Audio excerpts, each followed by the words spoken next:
Hello and welcome to this online broadcast from Whitechapel Gallery. My name's Jane Scarth and I'm the Curator of Public Programmes. Thank you for joining us for today's talk. Today's event is part of our Big Ideas series, which offers a platform for renowned artists, scholars, writers, architects and curators to share and discuss their work and research. And we're very grateful to the Stanley Trust who continue to so generously support this series. It's my great pleasure to welcome Astrida Neimanis, who joins us this evening to deliver a talk as part of a season of events on themes of water and fluidity, which is part of our newly launched programme called Ways of Knowing, Imagining Other Futures. Ways of Knowing is a programme of art and ideas bringing us into dialogue with alternative ways of thinking about our relationship to the world. Through an emerging and interconnected programme of live events and digital projects which centre otherwise peripheral knowledges, Ways of Knowing questions what we can know and how we can come to know it. The programme offers a spectrum of approaches to key themes that are essential to contemporary society, culture and politics. This season, our focus is on water and fluidity, and it's inspired by our upcoming major retrospective of work by British surrealist artist Eileen Agar, which opens on the 19th of May. Agar was fascinated by water worlds, marine life, shells, the coastal and the amphibious.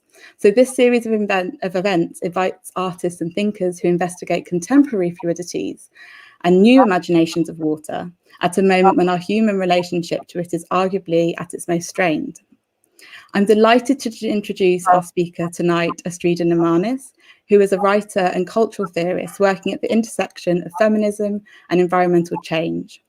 Her research focuses on bodies of water and weather and how they can help us reimagine justice, care, responsibility, and relation in the time of climate catastrophe.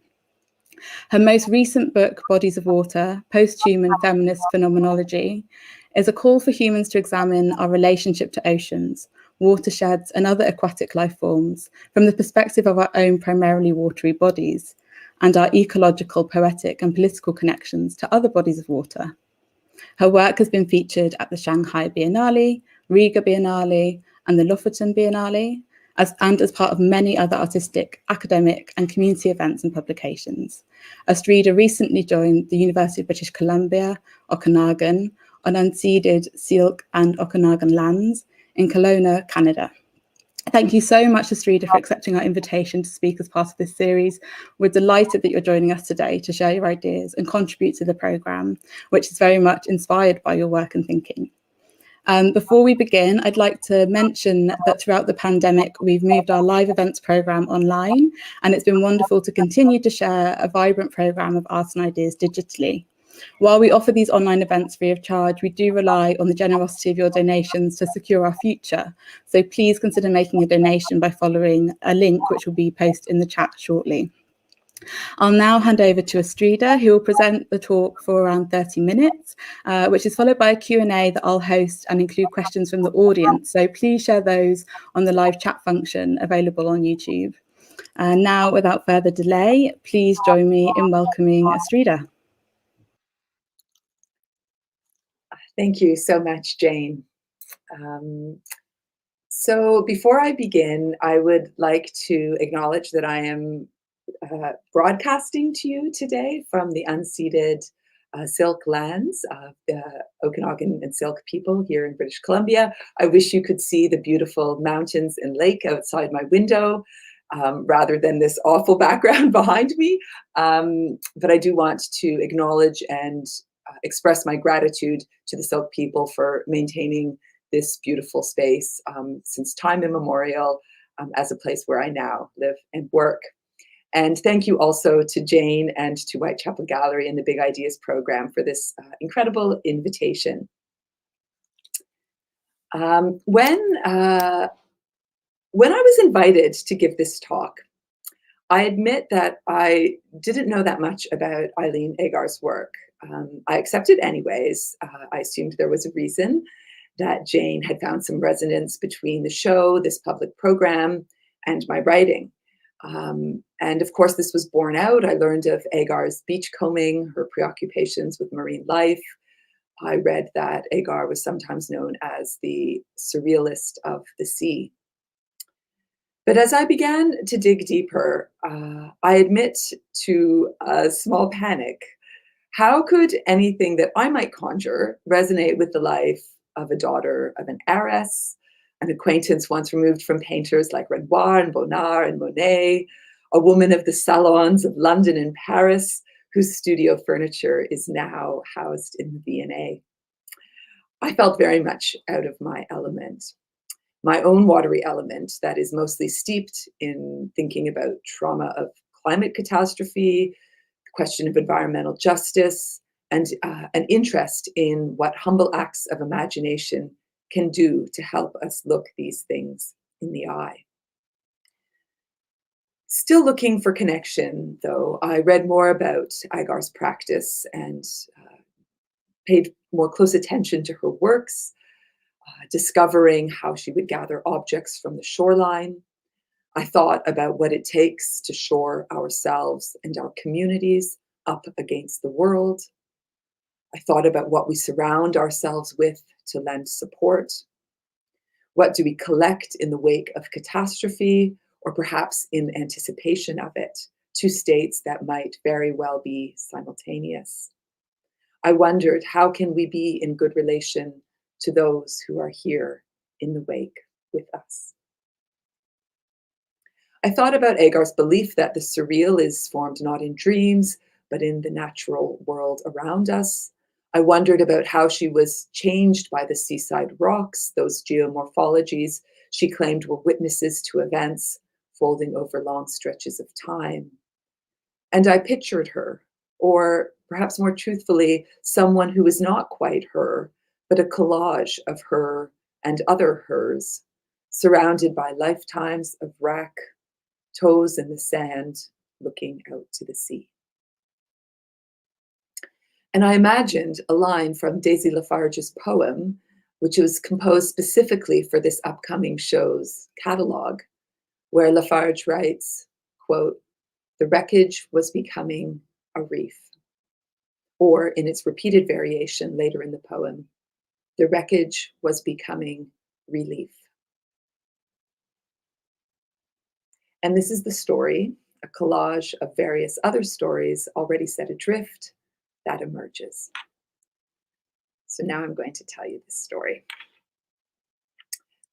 Before I begin, I just want to say that at the end of the talk, I will have a couple of slides that include references to the images, which are all Eileen Agar's, and also acknowledgements about some of the citations that are included in the talk.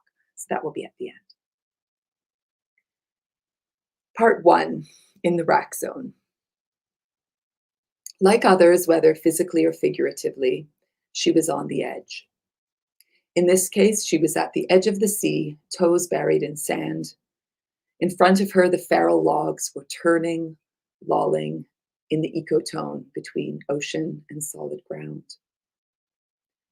She could tell from their scarred and bolted surfaces that these logs were once things that had held other things. They were once held together and they had held other things together. Now they were spinning out their futile rhythms on this beach of stinking seaweed and plastic, polished pebbles and pitted clams, a dried seahorse on its back amongst flourishes of coral, shells, and feathers, wrapped in fishing net. All this wreckage lying among the footprints of those who had come before her and among those others with whom she was caught in the wreck. While alive now in another way, bumping up against the shoreline, these logs were mostly at sea, untethered from what they had once known, from the structures and forms that they shaped and had shaped them. Now these logs needed to figure out a new way to be. The rack zone, or the shoreline, is a place of collection and a zone of transmogrification. It is a place where things are carried from somewhere and carried to somewhere else, where many bodies jostle to eke out a living, or where others just give up. It is where the resilience of some is truly astounding. The rack zone is a place of refuge, but also a place that does not house us all equally. Any way you cut it, living in the rack zone is rarely easy. Some bodies are spinning like those feral logs, but like this woman, others are stuck. The sea called to her while the solid ground beneath her feet was eroding. After all, she was living in the longest year. The Arctic ice had refused to freeze while the Amazon burned more intensely than ever. Brazil's rainforest recorded 61% rise in hotspots from the previous year. Meanwhile, billionaire corporations were getting richer than ever, once profiting from the wet and then from the dry, and then from the chicken tikka masala home gym, teach your child algebra in 6 easy steps, now all delivered by seemingly magical beings, leaving packages that collect at your door. Clear-cut, fake news, plastic straw, antiviral, anti-vax, bushfire, pipeline, Me Too, travel ban, lock her up, essential worker, sucker punch, weather pattern, tax break, homeschool, missing murdered, border bubble, dude bro, sacred site, mail order, free speech, incel, oil spill, Zoom room, gonzo porn, phone bank, PPE, ACAB, Black lives, can't breathe. So very tired. Even if she had weathered this longest year better than many others, her arms were nonetheless aching, and in the rack zone of the Holocene, like so many of us, she just really wanted to sleep. What was to be done? Rescue remedy nighttime formula, valerian tea, no caffeine or backbends after 4 p.m., put the lights on a dimmer and an orange filter on your screen. She took melatonin back in the before times when she used to travel, but soon she was taking it every night. You'll fuck your liver up, someone told her, but the promise of sleep was too seductive. The waves that just barely reached her feet had fingers like a siren song. Her soles moved, almost imperceptibly, closer to the water. You may think this story is about suicidal ideation. It isn't, or at least it isn't about hers or any personal plans she might harbor. She was simply looking for a way to rest, balanced, just so, by the cradling arms of the undersea current. Here she would be held in the cool and the dark, heartbeat slowed, blood pulling in from her extremities and moving into the expectant shadows created by her compressed lungs. Here she could be suspended in a place of aspiration, neither breathing in nor out. Here at neutral buoyancy, where the weight of the water could cancel out her body's desire to fall up, to be wrenched back into the half-light of the Holocene sunset, maybe, just maybe, she could rest. This would be no trick of levitation, no figure without a ground. This would be Sympoetic sleep management. The sea knowing how to hold her body like water in water. There was a deep difference, she sensed, between the feeling of being at sea, that feeling of tumult and discombobulation that was keeping her awake, and truly giving in to the ocean. And she knew she wasn't alone in her tiredness. She read in one news article that millions of adults, quote, may be putting themselves at risk for injury and health and behavior problems because they aren't meeting their minimum sleep need. Exhaustion was epidemic, and that was even before the pandemic hit. Quote, people in this army of the waking tired are more likely to sit and seethe in traffic jams, quarrel with other people, or overeat, end quote. She added guilt and shame and stress about not sleeping to the list of things that were keeping her awake. We know that the need to sleep is a biological fact. Human sleep is regulated by two separate but interactive biological and biochemical mechanisms.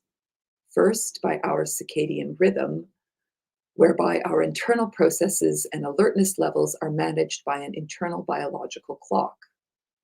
The second mechanism is called sleep-wake homeostasis.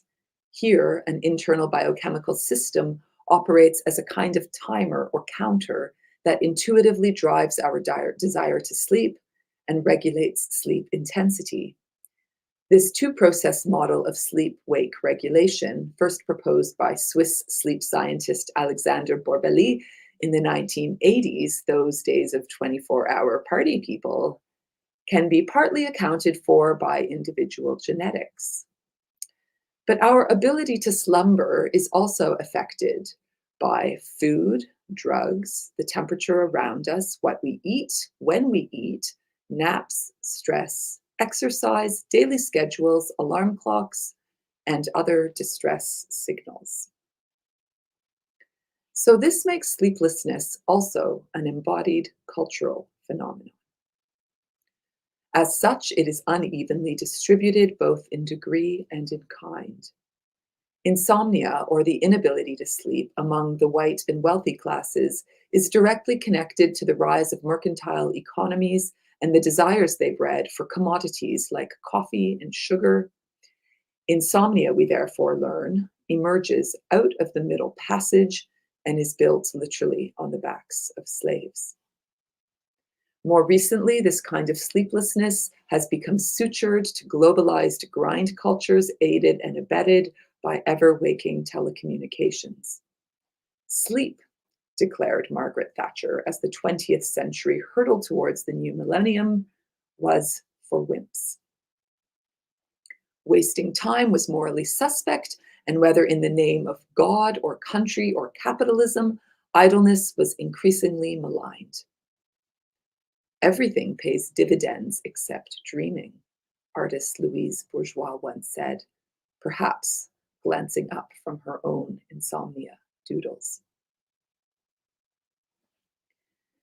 Meanwhile, the underbelly of the saccharin-spiked, caffeinated New World way of life was also exhausted, but differently.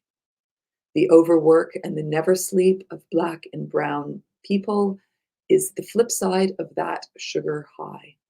While enslaved people and forced laborers would be worked to death as machines of a burgeoning capitalism, other bodies, female bodies, trans bodies, disabled bodies, feared what terror awaited them in the night and in the dark, or in a home or in a bed that was never safe. In the words of performance artist, researcher, and NAP bishop Tricia Hersey, any discussion of rest as resistance must remain firmly tethered to a probative analysis of capitalism and white supremacist patriarchy. Otherwise, it just makes no sense.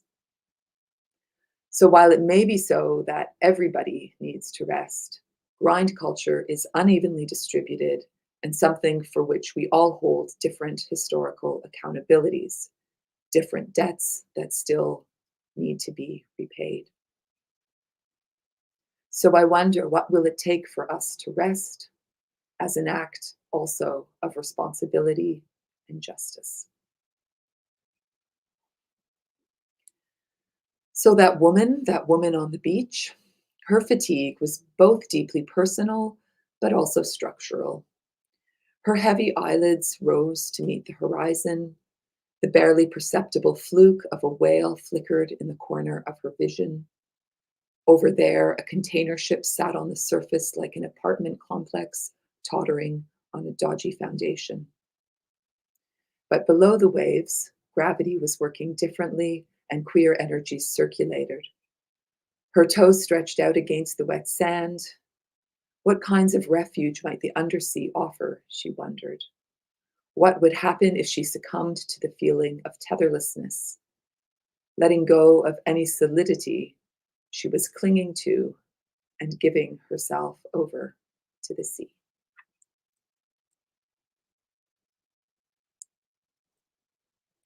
Part 2, the exhausted sea. Although she wanted the sea to hold her, she hadn't noticed how very tired the sea was too. Breathless, heating up, increasingly acerbic, sometimes and in some places sluggish, unable to get up to much at all, other times and other places aggressive and agitated, unpredictable. What might it mean to think of the sea as a body of water that also needs to sleep? This is, of course, a ridiculously anthropomorphic question. But even as Western science reminds us that proper sleep is something that generally requires a centralized nervous system, their studies also suggest that proto-sleep, or the need for rest and rejuvenation, is called up by all kinds of internal and external stimuli and might also be embodied by non-vertebrate entities as well, non-animal even. Think, for example, of a field that lies fallow for a season or two, or the nudity of deciduous trees in winter, or even the calm before the storm. Given all that we have asked it to bear, it would be reasonable to imagine that the sea would also be fatigued. If our own human homeostatic sleep response is affected by things like alarm clocks, we might consider the increasing anthrophony circling in the deep. Low-frequency active military sonar emitting sound pressure of 120 decibels over vast distances, a level that would damage our human ability to hear, while mid-frequency sonar above 235 decibels sounds to the ocean like a rocket blast-off. High-intensity sonar and seismic waves snaking along the ocean floor seek oil and gas deposits, while background noise from commercial shipping traffic in the ocean doubles every decade. Who or what could get any rest in all of that racket? Or what about what we feed into the maw of the ocean? All of that detritus of our quotidian desires, antidepressants, automobile oil, fertilizer, animal fat, flip-flops, car tires, rubber ducks, plastic bags, as evidenced by the great garbage patches, the benthic rubbish dumps, and the outbursts of E. coli and oil slicks and blue-green algae, red tides, etc., the ocean's metabolism is struggling to keep up. Still thought of as the ultimate carbon sink, the sea is becoming too tired to even carry our carbon anymore. We also ask the oceans to remember so many secrets that we would rather forget. Shipwrecks and sailing disasters, sunken bombs and airplanes mysteriously disappeared from the radar, all consigned to the oblivion of the benthos. To these lists, we have to add the scuttling of humans, slaves of the Middle Passage, contemporary asylum seekers, humans made inhuman by capitalism and white supremacy's decision to leave them to their fate, to refuse and to even prohibit rescue, but all of this made much easier by all of us who turn away in a move to innocence. These burdens do not go away, they remain circulating in the water, as what Toni Morrison and Christina Sharp after her have referred to as residence time. They remain in suspense and in perpetuity. Surely it would not be surprising if these hauntings were still also troubling the sleep of the sea. And as if that weren't enough, we make the sea carry all of this with an increasingly compromised respiratory system. We are literally sucking the life out of her under conditions of hypoxemia, that is, where oxygen levels in our own blood are depleted. Humans experience deep fatigue. So why not also the sea? Even small changes in sea temperatures dramatically affect the behavior, reproductive patterns, and movements of ocean creatures, which has reverberations up and down ocean food webs, affecting oxygen levels in turn. The sea struggles to breathe. While in the last 50 years, overall oxygen levels in the world's oceans have dropped by an average of 2%, in coastal zones, hypoxic conditions have increased far more dramatically. Dead zones in the ocean where oxygen is almost or totally depleted have quadrupled since the 50s. With nowhere else to dump all of these excessive desires, we ask the sea to hold so much. One response to this deeply fatigued sea, and one we could take seriously, would be to pull back from all of the ways that we overload this beleaguered body, refusing to treat the sea as the great drain to the mythical away. We might finally let it get some rest. But alongside the impracticality of this utopian suggestion of just leaving the sea be, there is also something very lonely about this conclusion. Even if the sea does not want to be kept unbearably awake, this doesn't mean that the ocean desires no company. The sea is nothing, after all, without all of its companion species. It is made and sustained by all kinds of lively bodies and forces. So instead of solitude, perhaps what the ocean needs in order to rest is communal support.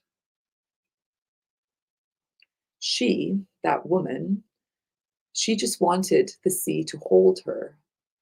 But what if the sea just needed to be held too? This would not be hospice care, for in one way or another, the sea will certainly outlive us all. But this would demand a different understanding of fatigue as something that could be permitted, as something that should elicit a kind of mutual attentiveness and reprieve. Fatigue, not an index of weakness, nor something to be overcome in order to maximize productivity, not as something that needs to be fixed or cured or something to be avoided. What if instead fatigue indexed a state where we were neither pushing too hard nor giving up entirely, but rather asserting that an inalienable part of making different kinds of worlds is being tired? What if the need to rest and helping each other to do so were rethought as a starting point for collective care? Part 3, Sympoetic sleep management. Darkness signals to our bodies that it is time to rest. Darkness, though, is not a space of nothing. It's a time of intense activity that, ironically, is effective not only because it is largely obscured, but because it is the oblivion we crave. In these ways, sleep is not a waste of time, but part of a nocturnal liveliness. The night and the moon and the stars all have their own cycles and rhythms too, their own forms of liveliness. What could be more amazing than the lunar pull of coral gametes bursting like a meteor shower into the dark night sea? The woman at the edge of the sea recalled one of the first times that heavy fatigue had hit her. It was a long time ago, after the birth of her first child. No amount of snoozing could relieve the crush of postpartum exhaustion, so the naturopath had given her kelp. Quote, "Can you picture it swaying there? Brownish green blades undulating in its surrounding blues, tangled like a noose of star sent to guard an eroding planet. Can you imagine its underneath texture of floating leather, feather, and iodine downed in a dream, a sea roof of serpents with no teeth, or drowning sheets of music which, at the near final moment, mutate and become the ocean's iron lungs?" This is how Afrofuturist writer Harmony Holiday describes kelp in her essay, Kelp and Exile. In a more prosaic vein, Holiday also tells us that, quote, "Kelp can grow up to 2 feet per day, but the increase in ocean temperatures, which is happening steadily at about 3 degrees per year, causes kelp to wilt and disappear." Some of the planet's most significant deforestation events have in fact occurred underwater.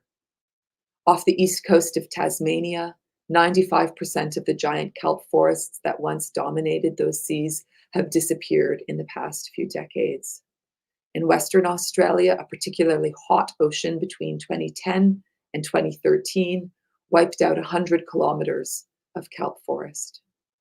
These forests are not only magnificent in for themselves, but they've been vital for the formation of habitat on reefs around temperate Australia. They are places for hundreds of other species of plants and animals to rest. Emma Lee, a Trawlby woman from Teberkuna country in northeastern Tasmania and an Indigenous rights and land management expert at the University of Tasmania's Centre for Marine Socioecology, describes these stories as akin to, quote, the arteries and veins in our bodies, our women's bodies, and when those forests are gone, I know I'm going to feel that loss within my own body. In the absence of many kelp forests, urchin barrens emerge.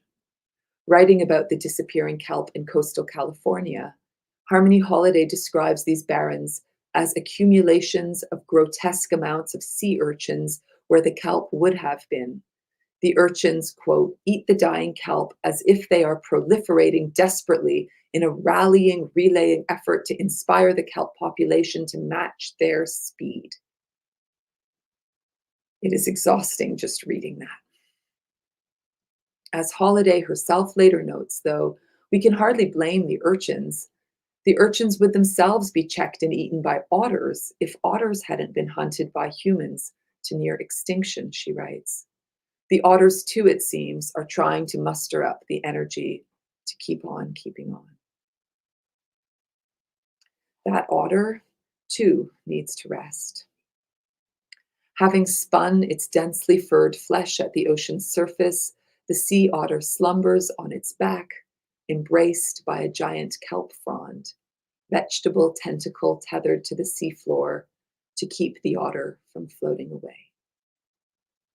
Night falling, moon rising, this, the otter, the kelp, and the sea, this is another lesson in Sympoetic cross-species sleep management. In some ways, kelp helps out a fatigued ocean as well.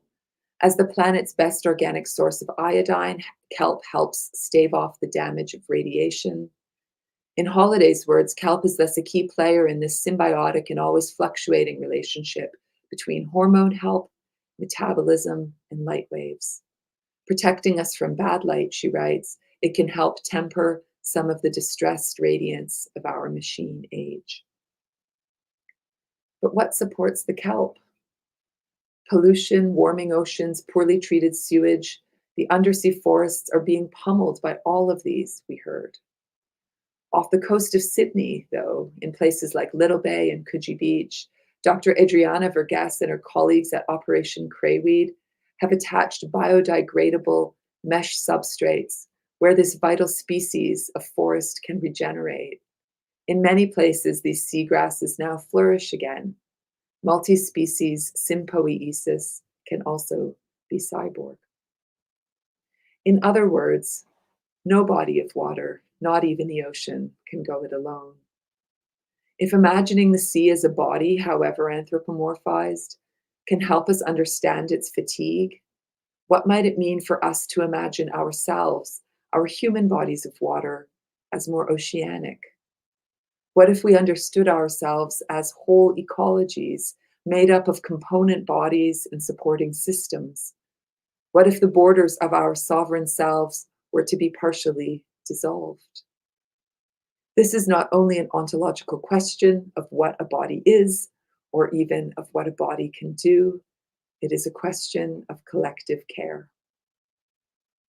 We need each other. We are nothing without each other. Opening to vulnerability and relying on each other, we might help hold each other's fatigue.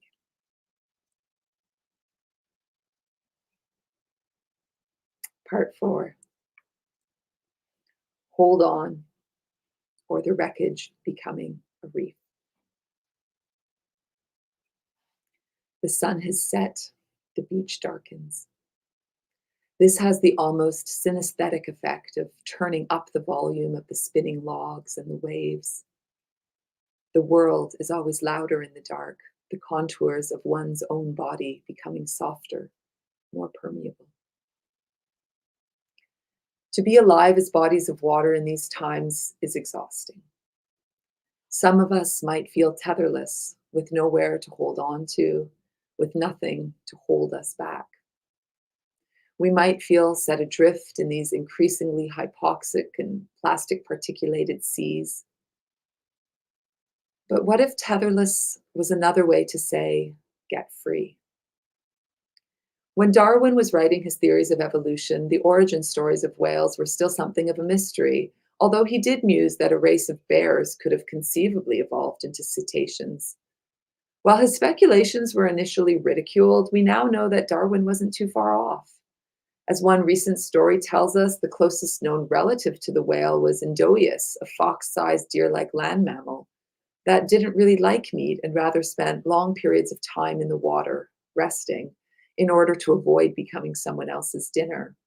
And eventually, with not a lot of other options, Indoeus developed a taste for fish and a more aquatic lifestyle all around. And then Indoeus became Pakicetus, and Pakicetus became Cuchicetus, and then became Rhodocetus, which eventually became Dorudon.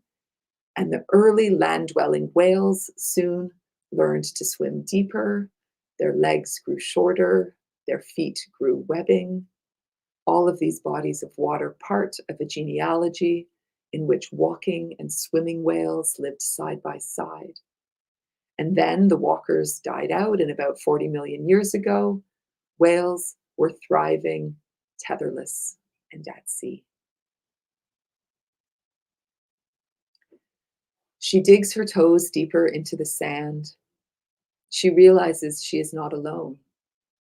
Her own heartbeat syncopates with the whale bodies turning beneath her, with the rhythm of the waves lapping at other shores. What if tetherless meant stepping up, speaking out, saying no, letting go, lifting up, stepping back? What if tetherless meant refusing the false compass points that directed us to this place on this beach, feeling so much at sea? What if tetherless meant learning new tricks of navigation from those who have long been swimming, diving, floating, submerging, growing different kinds of worlds? Black feminist lesbian poet Alexis Pauline Gumbs writes of her ancestors, both human and more than human, below the waves, singing and supporting her. Quote, "Who do you think thought of the ocean?" she writes. "We who would be whales. How could we prepare for the lives we evolved into, immersed in a substance we could not breathe, and nevertheless called to be graceful, huge in ways that the world could not hold except by these means, unbound by the limits of time?" If we are all bodies of water, perhaps we have all, always, in some ways, been potentially at sea. So look around. Who else is here? What have you collected, and what collectivities are forming? Who and what else is with you at sea? Unlearning, how can we learn new forms of holding each other, new ways to support each other, new ways of allowing each other to rest? How can a feeling of tetherlessness be transubstantiated here in the wreckage into new kinds of world building and world resting? How might the wreckage become a reef? And then maybe we will find our feet are floating. Maybe we too will grow fat and thick skin over our 5 fingers, hand becoming flipper. Maybe we will learn how to hold our breath for hours and days. Maybe like whales, as the sea rose around them, we will learn our new worlds by echolocation, a skill utterly dependent on learning to listen differently. Maybe we will begin our dissolution by helping to foster practices of care, not primarily for the sovereign self, but for the hydrocommons of wondrous difference that has also brought us to this time and this place on this beach and at sea. The sky is alive.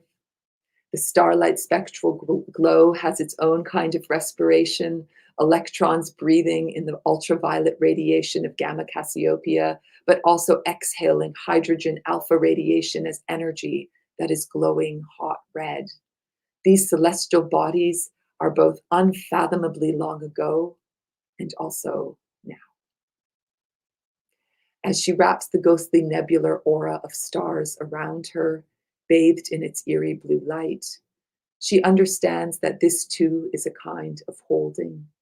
And these stars are held by this deep time sky that splays as shelter over the sleeping otter, held by the kelp, held by the sea, held by the seabed, which also holds the whole world.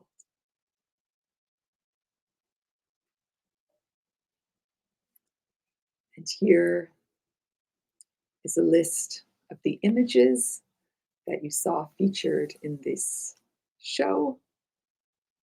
And if you'll indulge me, I would like to finish by also putting my acknowledgements for, of course, Nobody Thinks Alone.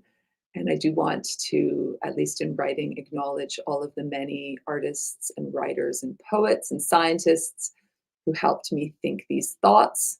The title of the talk comes from Daisy Lafarge's poem, which will be featured in the exhibition catalog.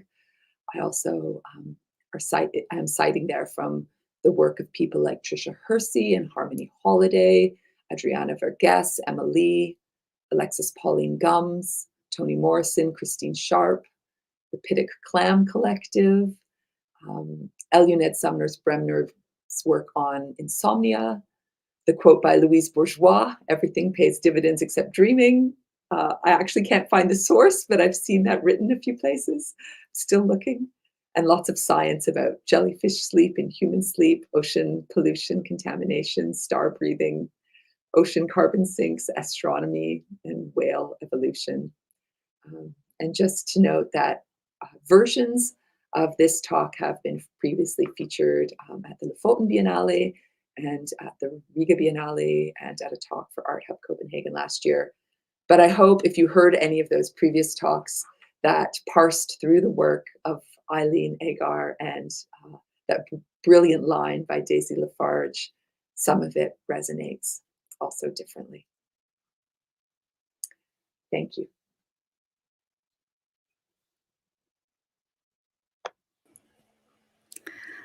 Hi, Astrida, thank you. Astrida, thank you so much for this incredible talk, which, I think many of us will be reflecting on for some time.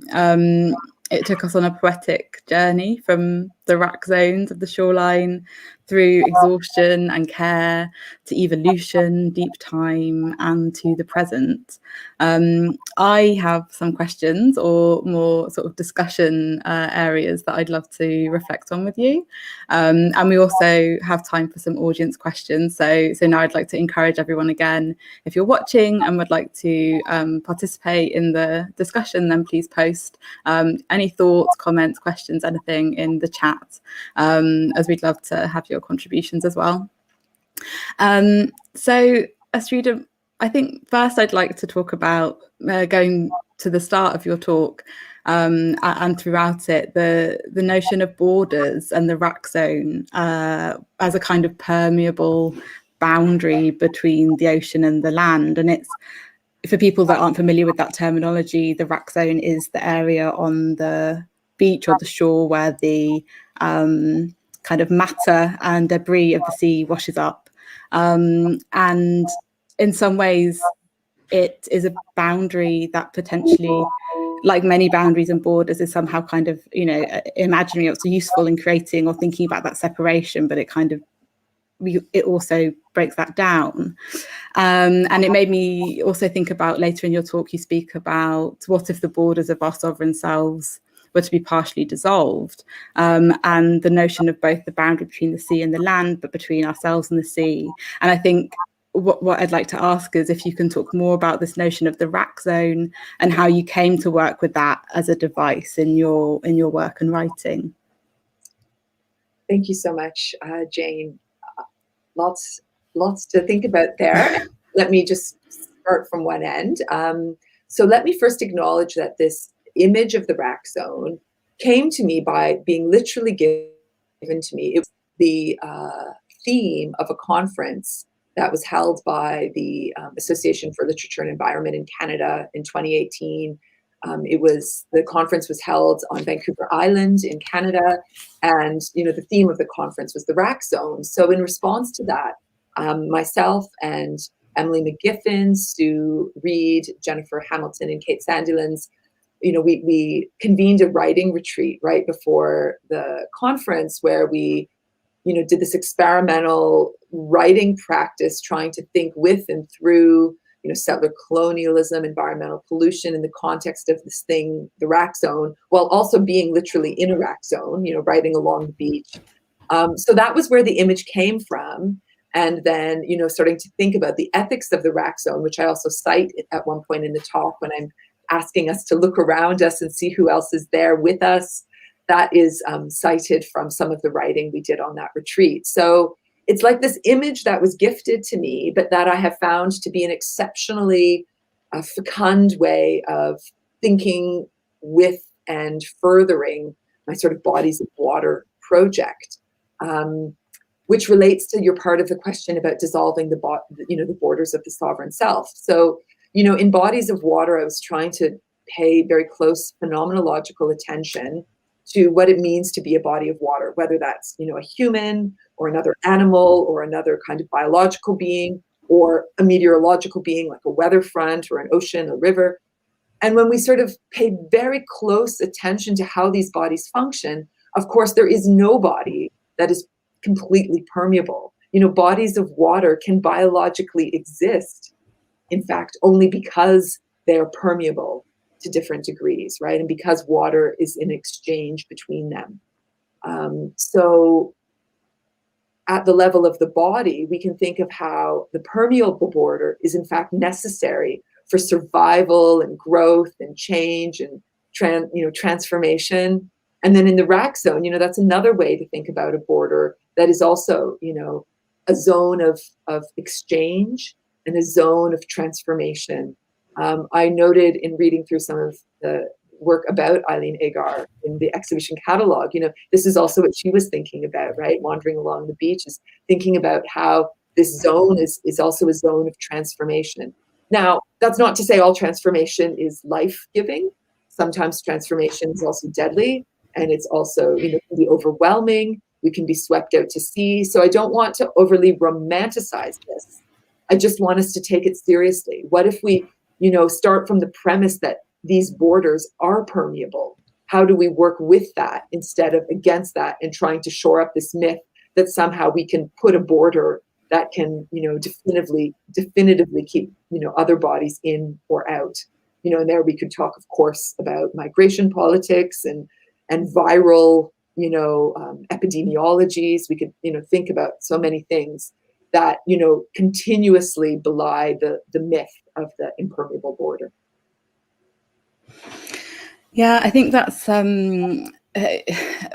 it also kind of brings me to the next question, which was about the symbiotic relationships, which obviously is part of the nature of the permeable border that is kind of in a continuum in some ways. And you talk, symbiotic, but sympoetic as well, which is a term that you borrow from Haraway. And I think the relationship between human bodies and water bodies, how we care for and with the ocean, how it cares for us, this sort of collective care and support structures.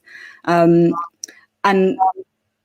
forgive me if this sounds like a bit of a tentative link, but I feel like somehow this is also connected to notions of oblivion that you talk about, a kind of like sense of us as humans, the way in which we give ourselves over to the sea, and the experience of kind of being in the sea, the embodiedness of that experience. I think this, the idea of tetherlessness, of floating free, this idea of care and holding, who holds who, when, at what moment, and to me it resonated with an experience of swimming in the sea, with the notion of the horizon line, when you see nothing else beyond your body when you're in a big open expanse of water. And so this might be a very, I've read the paper today. I've heard you heard you deliver it now, and I'm still thinking through this idea of oblivion, actually, which sounds a bit kind of awful, but we are standing on the edge of climate catastrophe, so perhaps that is somehow something we need to delve into. Yeah. As bleak as it is. Yeah, as bleak or as seductive as it is, right? For some, right? Like oblivion, like Freud didn't talk about the oceanic feeling, for nothing. It is also this sense of like oneness and giving oneself over and actually relinquishing the bodily burdens that we, have to bear. And yeah, I mean, I think it's not a tentative link. It's definitely there. And in the talk, which, I rewrite every time I give it, I'm always trying to hone it a little bit more specifically. And I think what I'm also trying to think about is there is the sort of image and the imaginary of being at sea, being tetherless, the oceanic feeling where, we are like water in water and the borders completely dissolve. And although that is seductive, we also know that is, unless it results in death or real oblivion, that actually that state is sort of just a kind of a temporary state that we can visit. And I mean that both like materially. So if we actually go for a swim in the water and we experience that, floating, submerging, diving, the sea as a body that is not the same body as us. We're connected, but we're not the same. The sea also resists us being there for too long. We have to come up for air. We have to go back to shore. Our oxygen tank runs out. The thing about bodies of water as connected but different means that we're still always not quite able to be the body in another body of water completely. Those borders are permeable, but they're still real, right? So, for any philosophy people in the audience, the idea of, Gilles Deleuze's body without organs, people find that such a seductive concept of the body disorganizing and dissolving. But, Deleuze and Guattari also say in that text that, you cannot completely dissolve, that equals annihilation. And annihilation is a possibility, but the trick is how do you cultivate an experience where you can be partially dissolved, where we can partially dissolve our sovereign selves, where we can hold each other and open to the risky business of sympoetic care. It's always a risky business, but not, hopefully, slip over into oblivion. And, I mean that sort of poetically, but also really, really, very non-abstractly. Suicide rates are higher than ever. We know that, Climate change is worse than ever. We also know that. So it's not like oblivion isn't on the horizon. It is. So how can we practice care and care for each other and holding, which means having to open ourselves up at a time when maybe we want to close off? How do we instead cultivate practices of collective care, which if we look around us, we see, people are doing. So, stepping that up, even though it might be a risk. Mm-hmm. And I think the connection that you make as well to sleeping, to dreaming, insomnia, as something that can or could extend to the natural world. And you talk about proto-sleep, so the deciduous tree or the fallow field. And I guess without extending it too far, it also brings us in a way back to surrealism once we enter the world of dreams and sleep. But what I particularly like is how it breaks down binaries of how we imagine or understand sleeping versus waking, which kind of, by extension through the paper, kind of troubles our binaries of night and day, or active, resting, or maybe even dry, wet in a way, which kind of goes further. But and this notion that we have the ability to give rest too as a kind of supportive withdrawal, as a kind of form of care. But anyway, the thing that I was interested in was this kind of notion of proto-sleep, which is something that I hadn't come across before, this idea of it extending to the natural world, and, other examples, or is this an area that you've drawn further research into that you can share? Or thanks, Jane. That's a really nice question.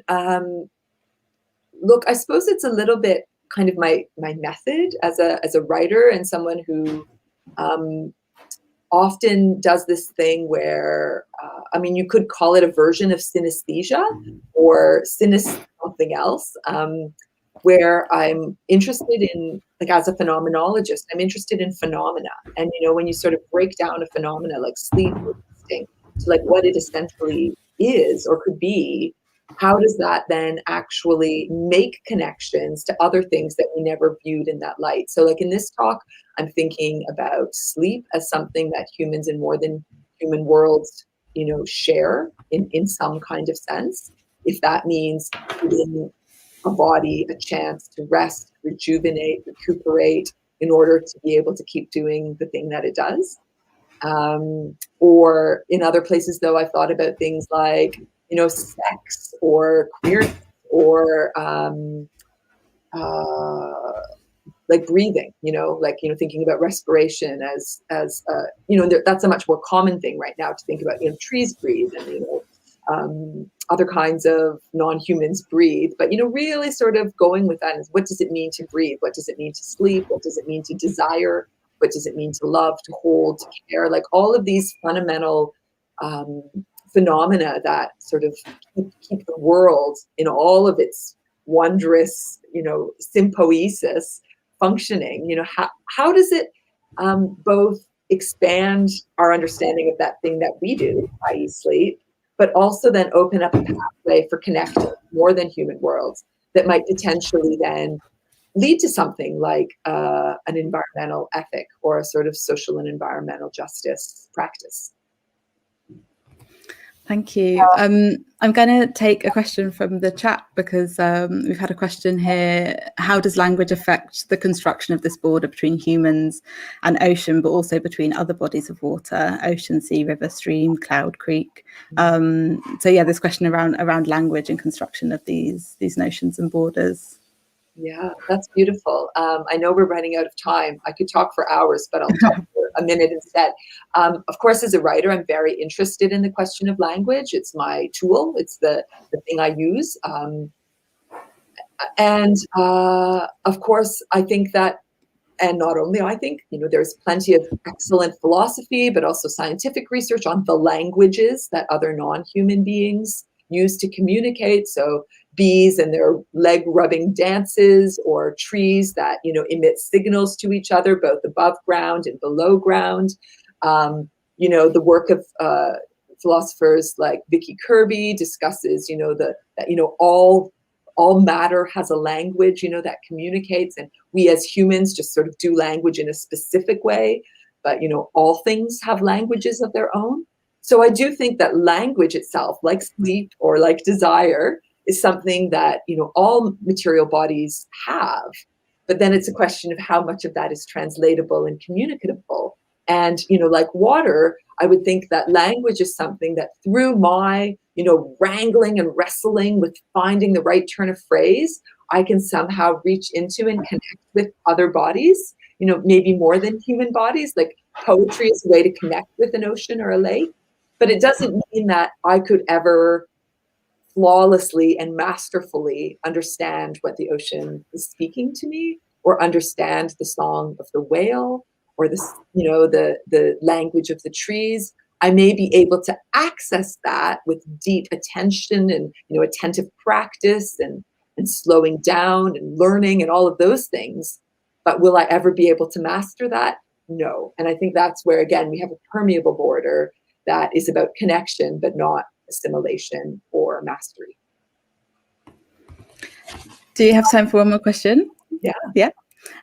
So someone's asked, if there's time, I'd love to hear your thoughts on bodies as archives and what watery fluid embodied bodily archives may reveal. Thanks so much. I do have a small chapter called Water, a Queer Archive of Feeling, that's in a book called Hydrofeminist, edited by Steffi Hessler, if you want to check it out. But briefly, yes, I have thought a lot about water as archive. And again, this was one of those things where I was reading, you know, in a very human-centered discipline. I was reading the work of Anne Setkovich and her work on depression and queer archives of feeling, and looking at, you know, public depression and other kinds of archives that sort of were not just archives of like official documents, but archives of like what could be called, a structure of feeling. Like what was the feeling that was going on at a time that was also in these archives, archived by them. And so I started to think about oceans, also as archives. When I think about everything we dump into the ocean, like anthropogenically, of course that is an archive, of horrific events such as the transatlantic slave trade, but also of just, like consumer desire. Anybody who walks along the shoreline anywhere around the world will now be, picking up those pieces of plastic debris that are traveling around the world and washing up on shore. So, it's this archive that's also, speaking back to us, sort of asking us to reckon with these things that we had dumped out of sight and out of mind, supposedly, and now are sort of coming back. Like the archive is leaking or sort of speaking back to us in some way.